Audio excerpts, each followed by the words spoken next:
Nous, notre objectif, en vous apprenant l'algorithmique, c'est de vous permettre de répondre ou bien de segmenter ou bien de séquencer les étapes de résolution de votre problème. Bon, 1. Bon, je vais d'abord mettre en 1. Et en 1, je dois d'abord calculer quoi? Le, les dépenses, ou du moins l'ensemble des les frais, les dépenses qu'il effectue. Calculer les dépenses qu'il effectue. Les dépenses qu'il effectuées pour un PC.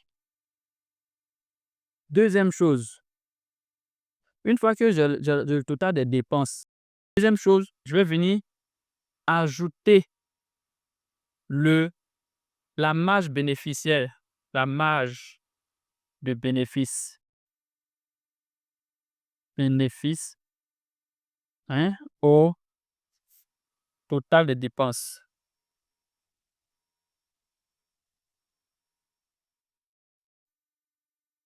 Donc, la deuxième chose, c'est que je vais prendre la marge de bénéfice. Il veut avoir 200 000. Il veut avoir 200 000. Donc, je vais prendre cette marge de bénéfice-là pour l'ajouter au total des dépenses que j'ai obtenues. Donc, le montant que j'obtiens là, la somme que j'obtiens là, n'est rien d'autre que quoi? Le prix minimum auquel il doit vendre son ordinateur pour avoir le bénéfice escompté. Donc, ce que j'obtiens, c'est quoi? C'est le prix minimum de vente.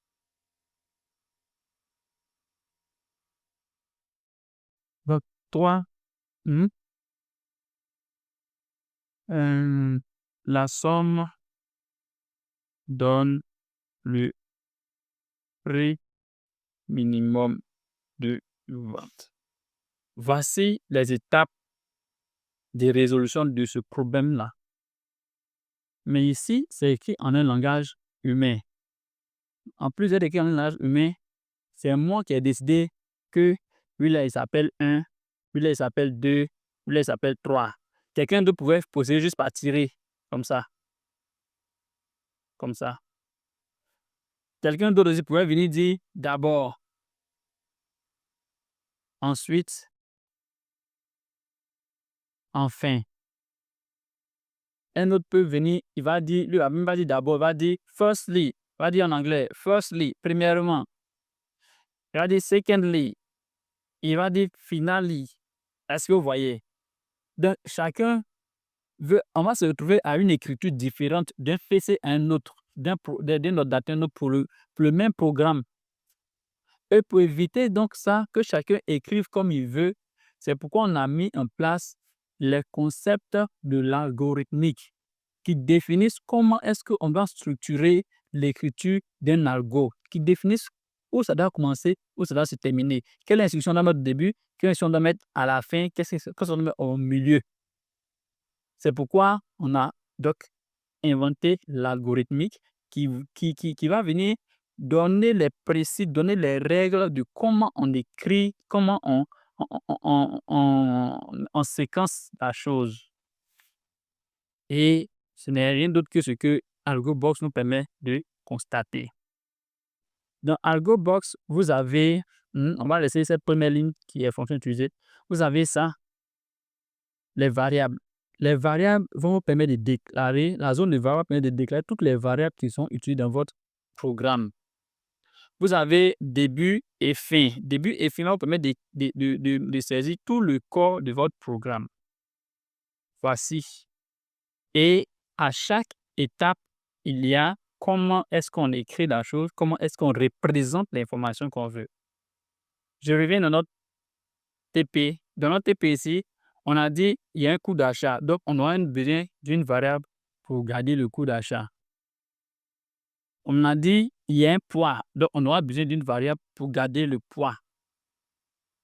On a dit il y a un prix de livraison par kilo. Donc, on aura besoin d'une variable pour garder le coût de la livraison par kilo. Ça nous fait 3 variables dans notre système. On va aller créer ces 3 variables. Donc, je viens sur variable, je clique sur variable et je fais nouvelle ligne. Je ne vais pas faire une nouvelle ligne. Ok, déclarer une variable, pardon. Déclarer une variable. Donc, la première variable, c'est quoi? On dit coût d'achat. Donc, coût achat, c'est un nombre. Ok? Il y a les chaînes, il y a les listes. Nous, on est dans un nombre. OK. On va créer une deuxième variable. Déclarer une nouvelle variable. Après le coût d'achat, on a dit nombre de kilos. Mais poids, voilà, poids. Non. On dit masse normalement. Masse de l'ordinateur. Troisième variable, c'était quoi? Troisième variable, c'est quoi? Ceux qui ne suivent pas. Livraison. Donc, voilà. Expédition. Hein? On va dire taxe douanière. On va dire taxe douanière. Hein? Taxe douanière. Taxe douanière par kilo. Par kilogramme. OK. Super. Donc, voici les trois variables qu'on a mis. Vu que pour que notre programme fonctionne, il faut connaître le coût d'achat. Donc, à combien est-ce que l'utilisateur a payé son ordinateur? Donc, il va venir ici. Il va dire, on va faire une nouvelle ligne. Là, maintenant, on rentre dans le corps de notre programme, nouvelle ligne. Donc, dans cette nouvelle ligne, on va dire quoi? On va demander à l'utilisateur de renseigner le prix auquel il a acheté son ordinateur. Donc, on va dire afficher un message. Veuillez saisir le prix d'achat. Prix d'achat de votre PC. OK. Je vais voir. Veuillez saisir le prix d'achat de votre PC. OK.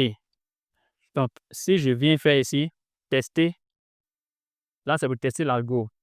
Lancer. On va dire, veuillez saisir le prix d'achat de votre PC. 2 points.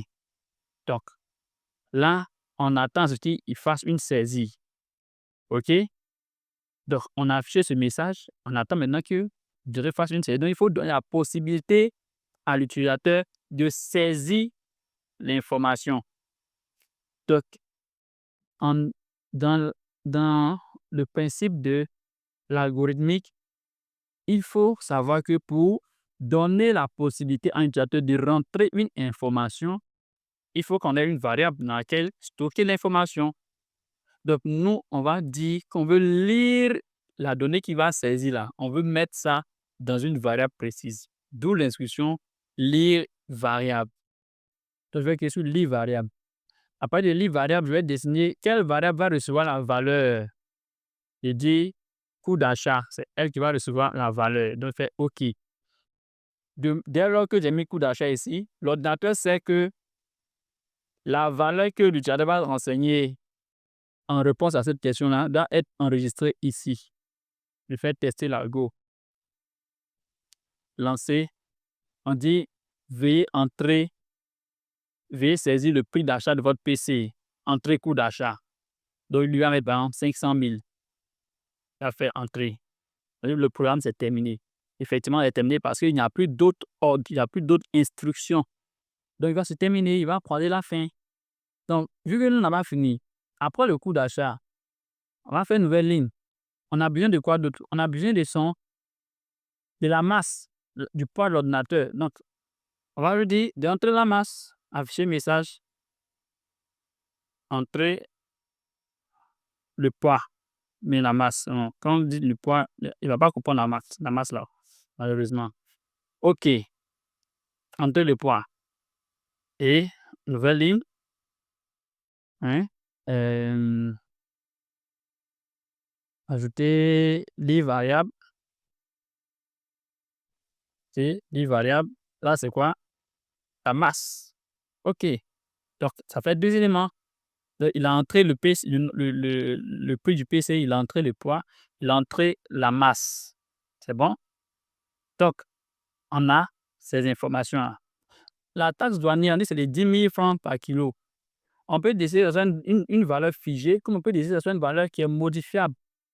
Donc, supposons qu'ici, dans le cas, c'est une valeur figée. C'est-à-dire que la taxe douanière, là, c'est 10 000 francs partout dans le monde.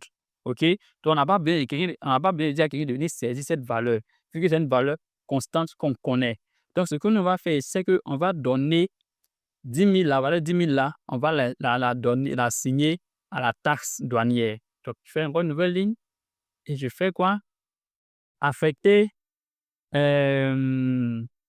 affecter, ajouter à fichier variable, ajouter, affecter valeur à variable. Affecter valeur à variable. Donc, on va prendre taxe douanière, on va l'affecter de la valeur 10 000. Donc, on dit 10 000 par kilo.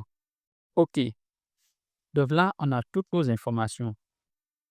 Donc là, on a toutes les données. Ça, on appelle ça des données. Les données qui sont nécessaires pour résoudre le problème. On a toutes ces données-là. Donc, les données qui sont ici, le coût d'achat, le poids, la livraison, on a toutes ces données.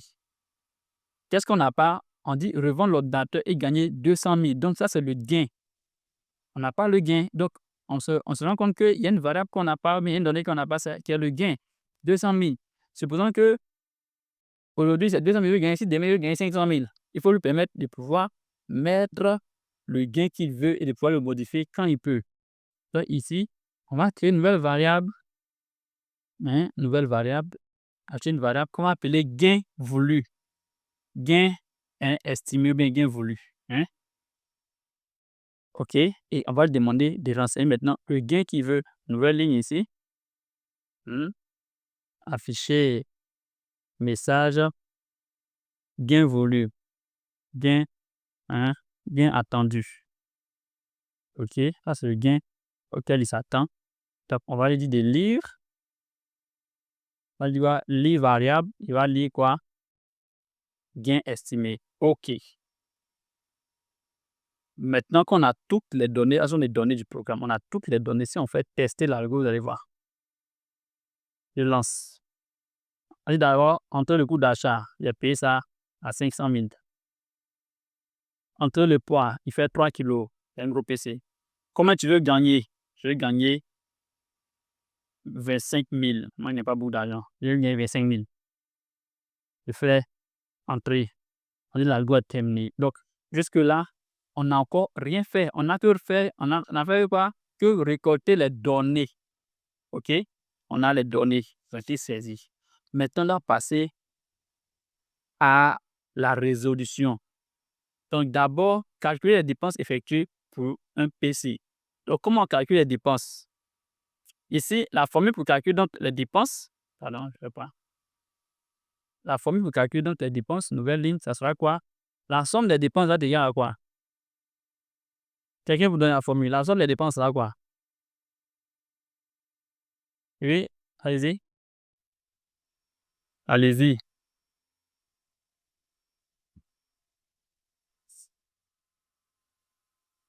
Allez-y, il y a personne pour répondre.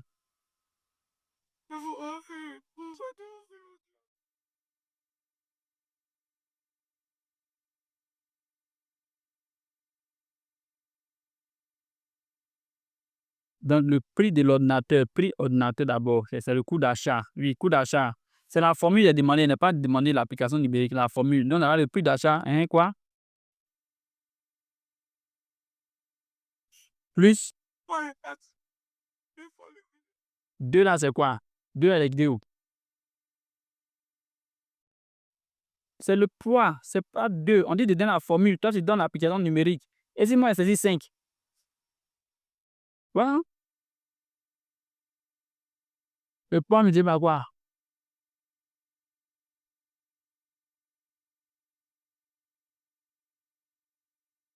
Multiplié par la livraison. Ça, c'est un calcul. Donc, il faut mettre ça en parenthèse pour éviter que les mathématiques ne se trompent. Donc, coût d'achat plus poids multiplié par livraison. Donc, ça va me donner quelle valeur? Ça va me donner le coût, les dépenses totales. N'est-ce pas? Donc, voici la formule que nous devons chercher à écrire pour pouvoir calculer les dépenses totales. Ce qui veut dire qu'il y a une nouvelle variable qui rentre en ligne de compte qui est dépenses totales. Donc, automatiquement, ici, dans mon programme, j'ai besoin d'une nouvelle variable qui s'appelle dépenses totales. Je vais faire déclarer une variable dépenses totales. OK. Donc, dépenses totales va te dire à quoi? Affecter valeur à variable. Voici ça ici. C'est ça qui va nous permettre de faire un calcul. Affecter valeur à variable. Donc, on va venir dire ici que dépenses totales est égale la formule. Qui va nous répéter la formule? Hein? Le poids, coût d'achat d'abord. OK. Hein?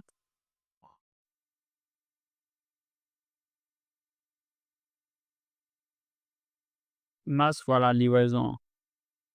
Voilà, livraison. Ouais, livraison. Taxe douanière. Voilà, donc ça là, on met ça entre parenthèses. Vous voyez, c'est une multiplication. Ce sont des trucs de CM2, vous avez vu là, CM2 ou bien troisième là. Voilà, tout le monde a fait troisième ici. Voilà, il n'y a pas à faire de série dedans. Tout le monde a fait troisième. Donc, j'ai le coût d'achat plus la masse. C'est ça qu'il y en a, c'est tout le calcul, non? OK, super.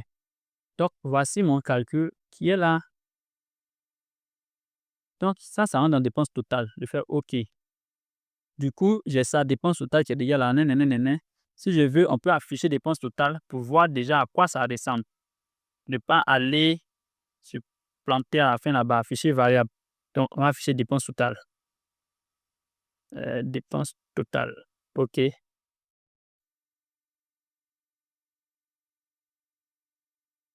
OK. Super. Dépense totale. Voilà. Donc, on va tester ça. Lancer. Coût d'achat à 10 000. Poids, 2 kilos.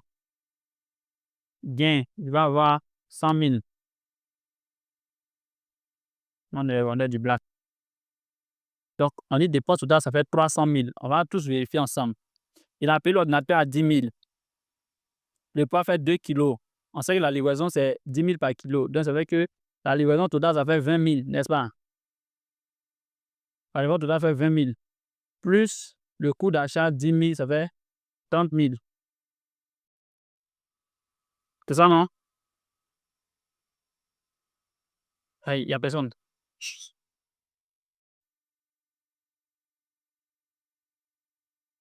Ah, je saute maintenant, c'est pas fini.